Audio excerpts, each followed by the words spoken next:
Welcome to the Belief Breakthrough Show, where we believe that you can achieve the life you dream of simply through shifting your perspective and breaking through your limiting beliefs. With your host, Tina Encarnacion, the author of Stuck in the Fire, a story of resilience, trauma and abuse coach, an energy healer, and Reiki master.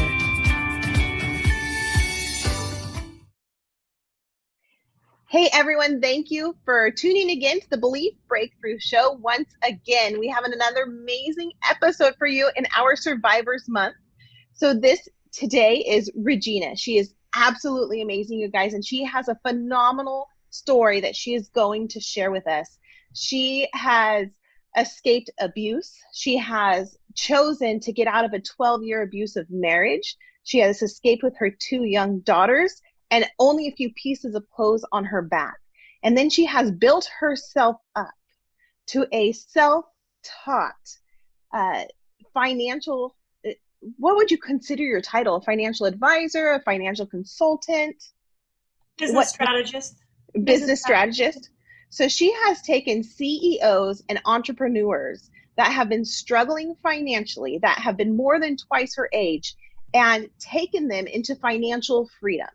And so we are going to get the chance to pick her brain today and learn how to take her mindset strategies and take them into our life and help us not only to shift our mindsets with our worth and our value, but also with our finances. So I'm just so excited to dive into her story today and be able to just pick this apart and help us to expand our beliefs and our mindsets. So with that, I cannot wait to hear your story. Please share it with us. Absolutely. So I was 17 when I met my ex-husband. He was a little bit older, nothing huge, too much of an age gap. And the red flags were there, but I was 17. Remember yourself at 17, you knew everything. So I was that 17-year-old. I knew everything and then some. And I fell in love, whatever our idea at 17 of love is. It's very distorted. It's very limited, but you feel the feeling, you think it's love. As we get older, we realize that love is actually, it's a verb, right? It's an action. Love is an action. But when you're 17, love is the silly things. And the red flags were there. He was aggressive. He was just rude, wasn't very kind, wasn't very loving, gentle, nurturing, there was a lot of things that a woman needs that he wasn't, at least not for me. And we had 2 children, and it took me about 3 years to okay, I want to say something really quick. Physical abuse wasn't a constant. It was here and there over the years, but once is already too much. Mm-hmm. Right? Once is already too much. Verbal abuse, just belittling, just bad things. And we have 2 daughters. And it took me about 3 years to make a decision to leave because, like everybody else, I did not want to become a statistic of divorce. I wanted a complete household for my daughters. It's a very healthy desire to want to raise your kids in a household with the biological mom and the biological dad. We all get married. Nobody gets married to get divorced, right? Mm-hmm. And it took me 3 years to make a decision because at first I said I'm going to sacrifice myself, my sanity, my everything, and wait until my daughters turn 18. Now, mind you, they were 3 and 10 at that time, so I was really willing to sacrifice almost 2 more decades of my life for their sake. And then I realized that I can do that. They will grow up in a household with a mom and a dad, but the way they will grow up and the interaction they will experience between a man and a woman, between a husband and a wife, is certainly not the lessons I want them to learn. Because I also realized if, God forbid, they get into any sort of an abusive relationship, I will have nothing to stand on and say, honey, this isn't good, this isn't healthy. Because they'll have all the right to look at me and say, Mom, this is how you lived your entire life. This is what we know. And they would be in the right to say that, completely in the right. So I decided to leave. And again, 3-year decision in the making. So for all of the women that when you feel stuck and you think it's a 5-minute process, give yourself grace. Yeah. It takes time. It's scary. It's uncomfortable. The financial pressure.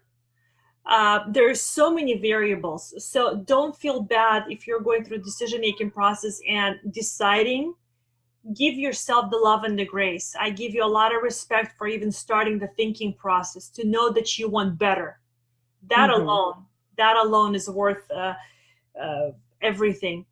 So again, 2 3 years, and then I finally said I can't do this anymore, and I literally went to work one day, November 12th 2007. I remember I went to work one day and came back from work, went to the police station, said I need to leave my house, it's going to get ugly, it's going to get messy, I need somebody to go with me. Went home. Literally they told me you have 10 minutes. The police officers told me you have 10 minutes. Now 10 minutes to pack up my life of 12 years in a home. I put whatever I could into trash bags. I'm not exaggerating. It was like that. Threw it in the back of the car. My husband was getting aggressive. They called backup. Thank God for that, because we were able to subpoena the police. They came in to testify because I needed a restraining order. And I wanted to leave. I wanted to take my kids, and the police said no. They said, you're not going to take your kids. This is their home. What? Yes, they said this is their home. And we both speak Russian, and he had all of the passports, all of the birth certificates, everything in his Oh possession. my gosh. And his whole family lives in a different country, except for his sister who lives in Florida. And as the police is speaking with me, none of them were Russian speaking. He looked at me, he said, take a look at your kids. It's the last time you're going to see them. They're going to be on a plane tonight to Florida and then to my country. And I was terrified. I knew that if I stay, and the police said, you're either going or we're leaving. You either go back inside the house or you have to go. And I knew if I walk inside the house, he will just disassemble me physically. And I can't express to you how that felt, getting in my car, because I was afraid, is he going to disassemble me? My daughter is going to watch it. Is he going to hurt the kids? I mean, so many things. When, it's easy to say you walked away, you left the kids at home, but so much, like, you're in this environment. You've got 3 or 4 police cars. They have their guns out because he's out of control. The kids are screaming. You're in the middle of the street. The neighbors are out. I mean, it's a mess. Like, it was not a quiet departure. And I got in my car, I drove away, and I was a smoker at that time. I smoked probably through 2 packs in the night. We rushed, it was Monday night. We ran to the courthouse on Wednesday. So for 48 hours, I didn't see my kids. It was horrible. I literally didn't sleep for 48 hours. I drank coffee and I smoked. I was literally green in the face. Like, there was nothing left of me because I didn't know. He threatened to steal my kids. And we go to court on a Wednesday, which is November 14th. And the judge says, I don't have enough evidence for the restraining order. The kids get to stay in a home with him.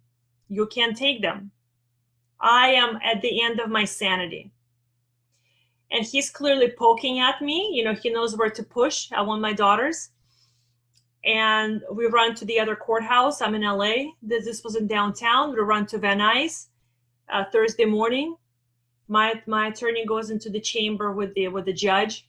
He's been practicing for 40, 50 years. Very well respected attorney.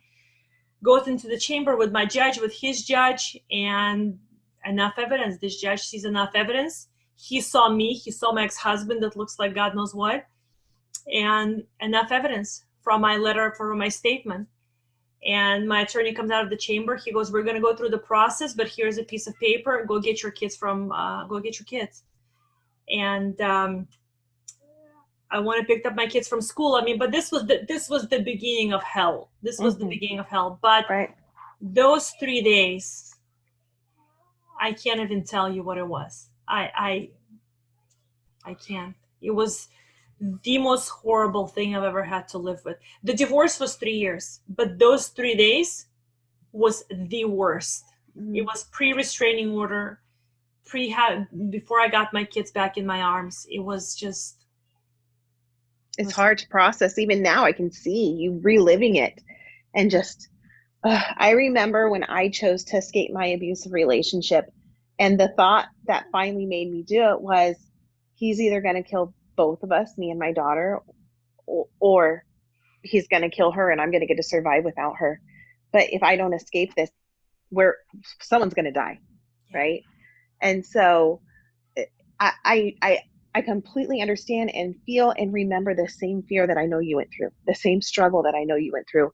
And for people that are listening that are stuck in an abusive relationship right now and you think there's no way out, there is. There is always a way out, even when your abuser gets into your mind and creates the belief that there's no way out. There is always a way out. We will post a hotline phone number at the end of this episode that you can call for to get help to get out if you are in that situation and you want out. We both made it through it. She still has her amazing daughters. My daughter ended up losing her life. But you guys, there's a way out.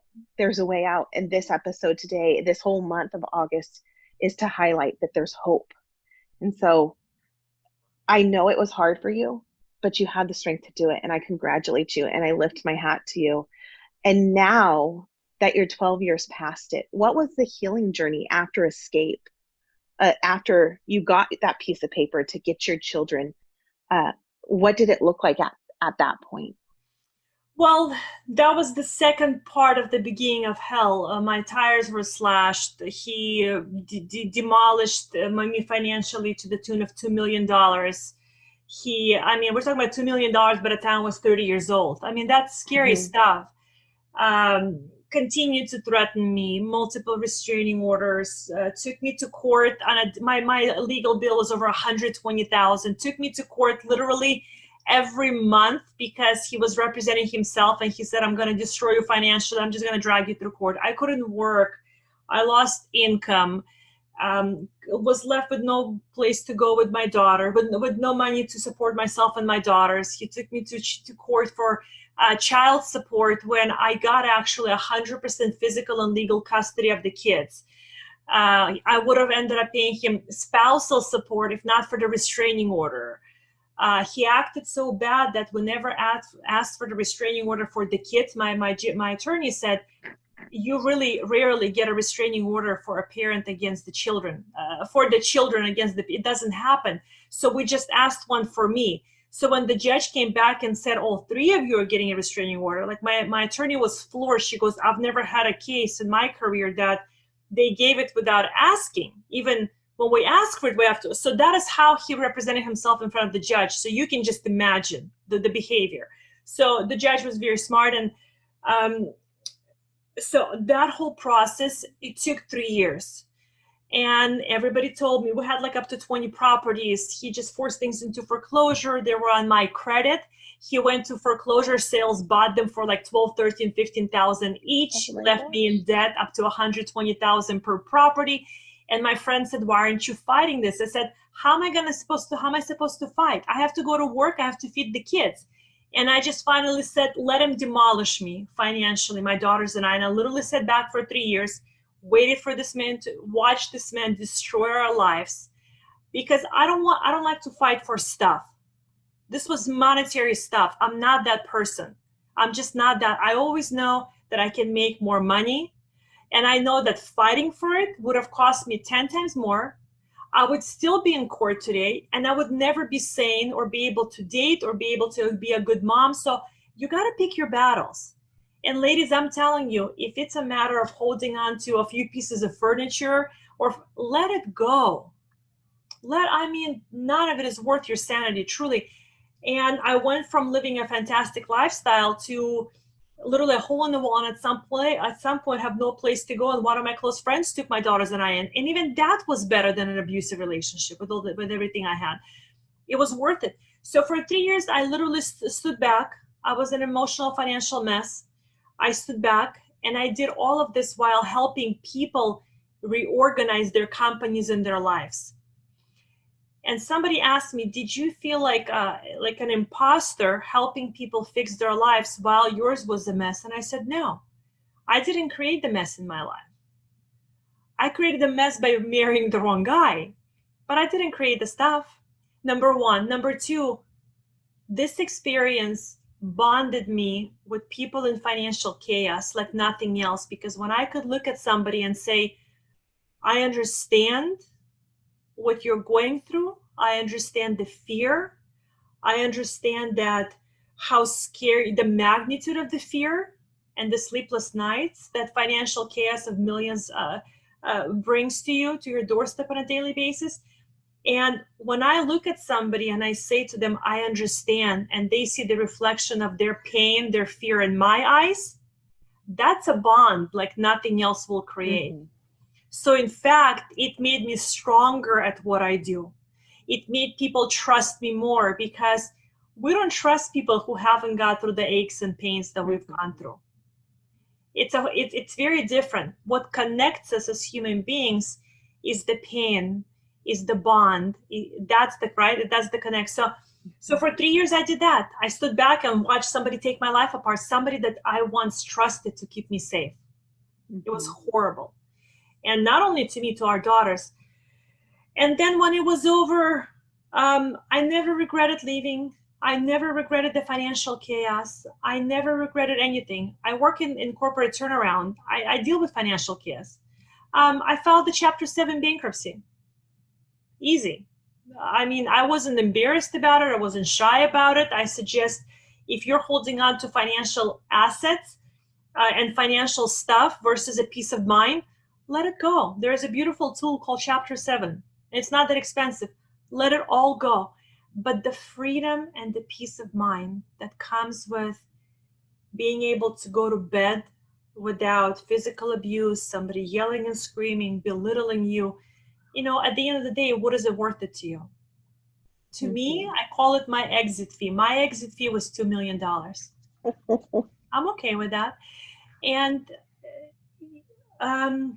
was it easy to rebuild my life? No. I listened to a lot of empowerment. I had the video, The Secret. It was DVD then. I had The Secret, literally no joke, on a loop, days on end, days on end, days on end. I used to go to bed being with a gratitude list. And I remember getting in bed the first time I was going to write a gratitude list. And I said to myself, you've got nothing to be grateful. How do I even put a list together? It was a mess. And then I said, well, you have your daughter's full custody. That's something to be grateful for. The three of you are healthy. You have a roof over your head. And each night, I would do a gratitude list every single night and every single morning. And the list got bigger and bigger. And with that, it gave me strength, because I could see more good than the bad. And over time, I also wanted to be happy. And I realized it's my decision. I can either commit the rest of my life being angry, being bitter, being resentful. But who wants to live like that? So it was truly a personal decision, really a personal decision, that this is the only life I have to live. And I'm not going out like that, bitter and angry. I'm just not doing it. I was only 29 when I left. I had a whole life ahead of me. So honestly, a lot of mindset work, a lot of journaling, a lot of looking in the mirror every day and telling myself, I'm proud of you. I'm proud of you. You're a good mom. You've done well. You'll be okay. God loves you. Got really close to God. Converted from Judaism to Christianity. Found my faith there. So I did a lot of work. I still do a lot of work on a daily basis. All the same work, mindset. But give yourself grace. Give yourself time. And tell yourself in the mirror that I'm proud of you.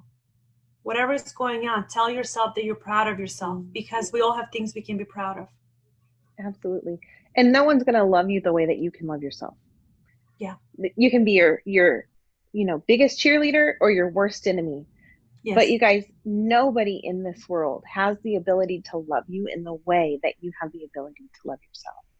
And as soon as you can understand that, just that piece alone can give you the hope to rise above and escape your circumstances. So I'm just so proud of you. I am so proud of what you've been through, what you've overcome, and the ability to give yourself the grace you needed to start that healing journey, and to stay on that healing journey, and to ask for help when you needed help, and not to be so prideful and allow your ego to get in the way from getting that help you needed for you and your girls. So once you were able to file for bankruptcy and, rid yourself of that awful relationship, How did you rebuild your life? I rebuilt it, number one, by making a decision that I want my life to be healthy. A lot of us don't want to let go of the anger, the resentment, and the hurt. I was mad at him for years. It robbed me of precious time. It was silly of me. You know, we think that us being angry at somebody hurts them in some way. That's part of the reason we're angry at them, because we want them to hurt. Yes. They couldn't care less, especially if they're a narcissist. They don't care. They're fine somewhere else and they're abusing the next victim. But I decided that I want to be well. And the biggest thing, ladies, that always brings me to the following, whether it's in my life or love or business, anything, I constantly remind myself that this is the only life I have to live. And I ask myself when I get sideways, how do you want to live it? You want to be angry at some guy who doesn't care? You want to be like, what do you want to be? So I put myself back together by deciding that this is the only life. I don't want to be bitter. I want to be happy. I want to be a happy mom to my daughters. I want to be a happy grandma when they have kids. I want to start dating. And who wanted to date me when I was bitter? And nobody would, I wouldn't want to date somebody like that. So I decided that I left to leave, not so I can leave and still be mentally struggling through the relationship. I decided. And then a day at a time, like I said, a lot of affirmations, a lot of journaling, a lot of taking care of myself. I would get my nails done every week. I would take a bath. These things seem very simple, but they're not. They're very, self-care is so important, especially as single moms that we become during a divorce. We feel guilty for doing these things. I used to feel guilty. I still did them. A lot of self-care, a lot of journaling, a lot of listening. Then I think YouTube, I don't even know if it was back 12 years ago or if it was as popular. There's so many tools now. I listen to constantly on DVDs, motivational tapes, that kept me going. But the biggest thing really is a decision. And one key thing that really helped me keep it together was I had to force myself to embrace the fact that this is a one day at a time process. Because when I would try and tell myself, how am I ever going to be okay after this for the rest of my life? The rest of my life seems really like a lot of space. And when you're in a mess, and financially, emotionally, and mentally, you're just a mess, and you have two small kids that need you, that are a mess themselves. It was a horrific divorce. We try to see the rest of our lives in one glance, and we can't see it as anything but a mess. So break it down into bite-sized pieces, into a day at a time. You take care of today, God will take care of tomorrow. Another thing that I gave myself grace where I could not live or process one day at a time. So there were days where even getting through one day was very scary, very emotionally draining. And I would tell myself, just get through 10 a.m. to 12 a.m. And I would not allow myself to think past 12 p.m. I would just leave myself the 2 hours. And then, okay, you're doing well. Like I would talk to, okay, you're doing fine. Let's do 3 hours now. I was addicted to cigarettes. So as an addict, I understand the day at a time, right? So ladies, what I'm saying is, if your life is so hard or tough, or you can't see past today, do it 30 minutes at a time. Give whatever time you can process. It's okay. Nobody said you have to figure out the rest of your life in one day. And that was a huge realization, because I would tell myself, I'm never going to date again. Finances are never going to be okay. Like it was horrific. I would drive myself to depression, but that's not the truth. And then I would tell myself, okay, you need to stop. We're going to live through today.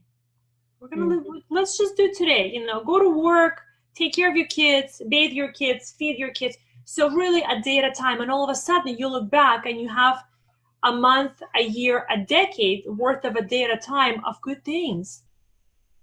And I genuinely am happy, thank God. And I was talking to my boyfriend recently, and he said, um, "You're not like we talked about me not being angry at my ex-husband. He never helped financially." He said, "He stole it, aren't you?" I said, "No, I've forgiven him. I've forgiven him for selfish reasons because I don't want to deal with him in any part of my being. He is Mm-hmm. forgiven." Yeah. So that's a Forgiveness big is part of it. so important. Forgiveness, you can't take a step in your journey before you've forgiven. Yes. A lot of people say forgiveness is the end of the journey, but I strongly believe forgiveness is the beginning. So I teach my clients what I refer to as the faith method of healing. And it's not faith in a divine, it's faith in yourself. Mm-hmm. And faith stands for forgiving what's happened to you, acknowledging the person that you've become, because you are not the same person today as you were when you got married at 17, right? Mm-hmm. That journey changed you. So acknowledging who that person is, empowering yourself to embrace your voice, trusting yourself that you're where you're supposed to be, and honoring yourself for the journey that you've been through.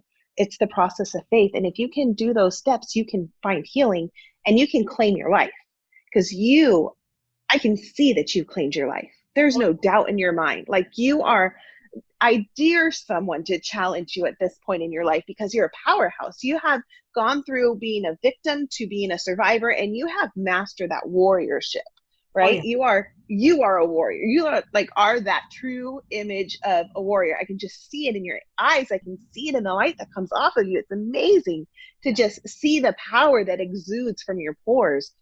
And so you've gone through the abuse, you escaped it. He still continued to abuse you. Even after you escaped it, you kicked him in the teeth and said, I'm not willing to put up with that anymore. In fact, I forgive you, so you no longer have power over me at all in my life.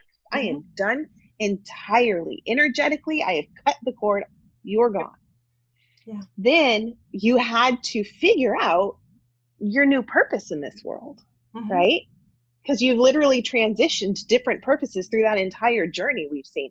Yeah. You transitioned from wife to single mother to protecting those girls with your entire being to getting on your feet. So not only are you protecting, but now you're going from protector to provider. Mm-hmm. Now, how do you step into that warrior realm from survivorship realm? How did you step from survivor to warrior? What transition did that look like? The biggest thing was connecting with God and realizing that I always knew that God made me for a purpose, but I didn't embrace it fully until I really came to Christ. And when I realized, I have chills right now as I'm saying it, when I realized I'm from the completely limitless source, why would I waste a single moment of my being here on anything but living a life of purpose, Mm. being a good mom, being a great girlfriend, being a good leader. And now looking back, I am grateful for the experiences. Again, I'm telling you, my daughters have watched me make hard decisions and stand firm by them. I know they're never going to fall into a trap of an abusive relationships. My daughters watch me take risks like most people will not do. I know they're going to be well when I'm gone, hopefully decades from now. My daughters watched me uh, just fearlessly just march on regardless of what's happened. The pain and the chaos when I work with people now, whether a corporate turnaround or building their life or rebuilding their life, I connect to people like many cannot because I've lived these horrific experiences. Because, like I said, we connect through pain and suffering. So it's one thing when you tell somebody, I get you, and you don't. Well, we can't get somebody if we haven't had the experience. I've had such a variety of deep experiences, and even experience of forgiving. When I tell somebody you must forgive for your selfish reasons, they can never tell me you don't know what you're talking about, because I do. I Mm-hmm. can lead somebody to forgiveness because I've done it.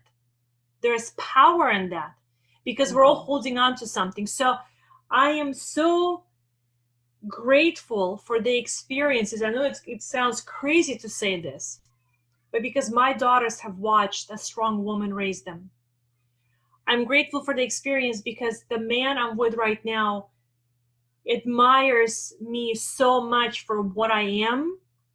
It is beyond words, and fully Mm. lets me be what I am, because I'm an A type personality to the max, and so is he. But he fully lets me be this, and he always tells me, "I admire you so much." I couldn't be any of this.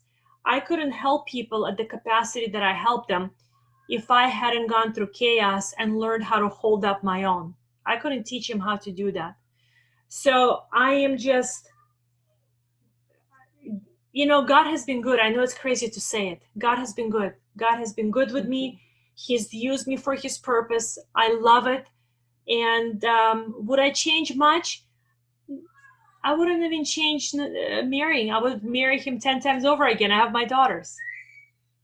Mhm. So I just hope now to continue being able to use the gifts, because these are gifts now.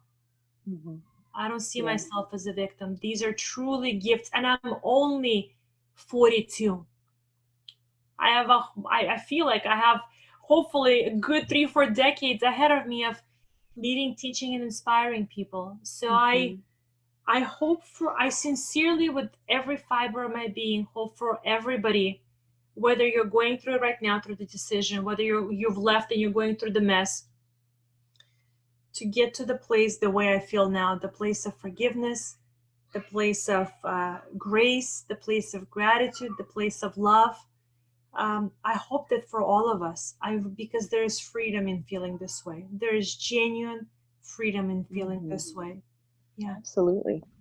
So, if you could give the listeners three pieces of gold that would help them to shift their perspective and change their beliefs to live the life that they deserve, what would those three nuggets be? Do not ever sell yourself on the idea that there is no life after hardship. Mm. We're all afraid to leave bad relationships. What am I going to do after? There's life. There's a beautiful, beautiful, healthy, full life that's awaiting for you. So don't think that it's not there. I guarantee, I promise you, I'm living it. There is a whole new life waiting for you. Know that. Number two, like I said, remember, this is the only life you have on this earth. When the clock runs out, it runs out. At the end of the day, are you going to look back at a list of regrets and things you could have, should have, would have done with your life? Or are you going to look back at a list of things you did, overcame, and you're proud of? Because I never forget that my actions, my bravery, my strength will impact bloodlines to follow. Because my daughters were watching, they will raise their children, they will raise their daughters well, they will raise their sons accordingly, and so on and so forth. So don't forget, it's not just your life. The future generations are watching now, Mm. because you will set the pattern. Very important. And number three, give yourself grace. If you're in a bad relationship or going through a mess, nothing to be embarrassed about. You did nothing wrong. Nothing. Absolutely. Give yourself grace. Be kind to yourself. Don't beat yourself up. We all make emotionally non-profitable decisions. I made mine with my husband. You made yours with your partner. That's okay. Love yourself. Give yourself grace. Let yourself off the hook. Don't beat yourself up. And if you can't do this, just at least a few times a day, do stand in front of the mirror and tell yourself, I love you. I'm proud of you. You're wonderful. Even if you're going through the difficult challenges right now, tell yourself, I'm proud of you. I am strong. I will be okay. I know what Mm. to do, because the truth is, you do know what to do. So be kind Absolutely. to yourself. Yes, I love those. Those are Mhm. such great lessons and nuggets. And you guys, listener, she knows what she's talking about. There is something magical about women that have walked through the fire and have made it out the other side and are willing to reach back and grab a hand out of the depths of despair and help to mentor them back to rehabilitation. And you guys, if you can find a gift like that, do whatever you need to do to grab a hold of it and run with it. So where can people find you that want to work with you? Absolutely. So a lot of people find me through Facebook, social media, Regina Gulbinas. Yeah, if you need help, if you want to work with me, I'm a life and business strategist. I work with a lot of businesses, and I work a lot of individuals that just need guidance. We all need guidance. I have Absolutely. coaches. We all need guidance, and it's okay. Ask for help. It's a good thing. So just find me through, the easiest is through Facebook, Regina Gulbinas. My website is the same, reginagulbinas.com. But the easiest, quickest way to get a hold of me is through my Facebook. Send me a message and I will always respond. Awesome. And her link will be below as well in the description of the show. So you guys can just go into the description and click on her links because they will be there. I am so grateful for you sharing your time with us this evening and for just allowing us to have a piece of your strength and just letting us borrow that for this episode. So you guys, I am Tina Encarnacion. I am a trauma and abuse coach and your host. This month of August, we are highlighting survivors. This is my honor to my daughter who has passed away, who me and her escaped abuse together.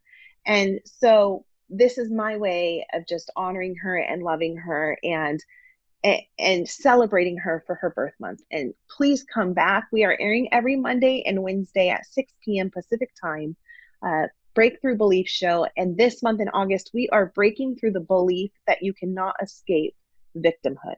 We are taking you from victimhood to survivor and from survivor to warrior. And we are so excited to have you on this journey with us. So again, we'll see you in the next episode. Thank you so